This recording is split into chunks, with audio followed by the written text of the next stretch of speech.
Forza Motorsport's always been a series about innovation. We always want to push the racing genre, so we've made huge improvements because we want to get people excited about cars in general.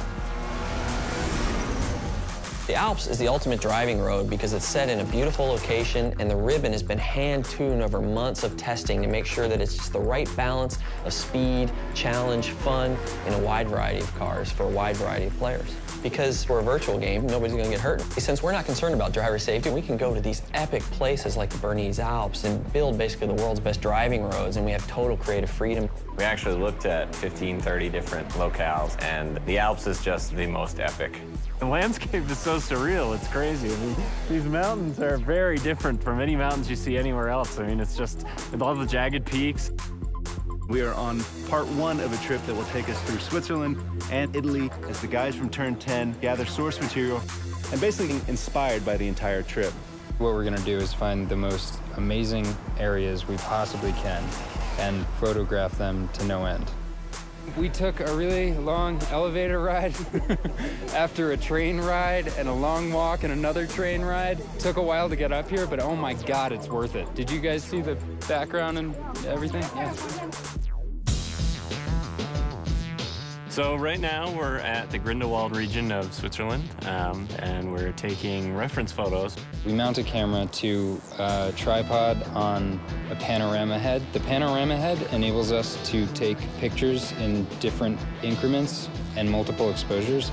We stitch them all together and then we get an HDR.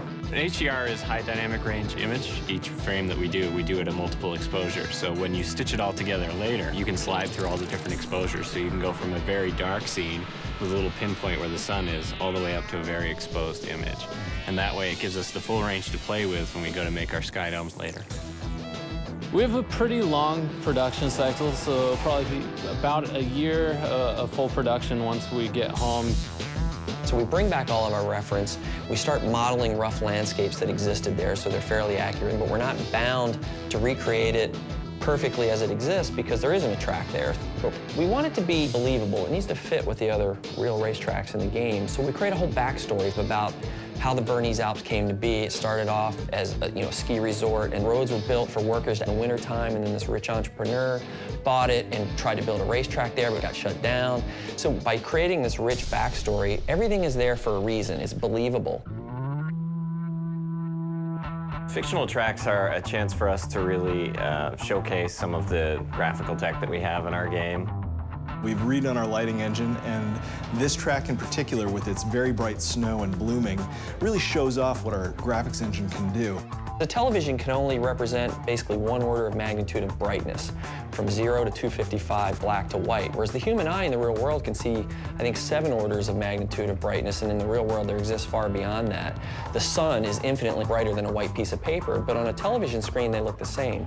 Well, we found a way to basically reverse engineer that at full HD resolution on the Xbox 360. So what we do is we captured high dynamic range images of the world, and that gets baked back into the lighting and the reflections on the car, which means the sun is order of magnitudes brighter than a white piece of paper and is brighter than gray asphalt, which basically makes the cars look really grounded in the environment. We've traveled thousands of miles, we worked thousands of hours, and here it is, the Bernese Alps track in Forza 4.